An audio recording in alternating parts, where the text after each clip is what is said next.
we got sufficient evidence to prove this, and we got that చేసిన తర్వాత ఆ ముక్కలు అవన్నీ చేసి ఒక బకెట్లో వేసి 6 o'clock టైంలో ఈవినింగ్ తీసుకెళ్ళి అక్కడ ఉన్నటువంటి జిల్లాల కూడా చెరువు దగ్గర తీసుకెళ్ళి పెద్ద చెరువు తీసుకెళ్ళి అక్కడ వేసాడు. వేసేసి ఒక బకెట్లో ఒక పెయింట్ చేస్తారు కదా, ఆ పెయింట్ వేసి దాంట్లో పెట్టి తీసుకువేస్తాడు. అది తీసుకెళ్ళిన బకెట్ కంటైనర్ ఏది ఉందో అది సీజ్ చేయడం జరిగింది. దాని తర్వాత అతను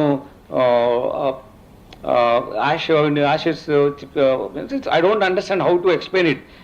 మీరు చాలా బాగా మీ ప్రెస్ వాళ్ళు చెప్తారు కానీ అది police officer I'm not able to explain you the way the cruel way your behaving. So అలా చేసిన తర్వాత దెన్ నీ కేమ్ బ్యాక్ హోమ్. మళ్ళీ మొత్తం అంతా పొద్దున్నుంచి కడిగినట్టుగానే మళ్ళీ కడిగి వాసన రాకుండా చూసి మళ్ళీ వెళ్ళి పిల్లల్ని తీసుకొని వచ్చాడు. అంటే చూడండి అతని మన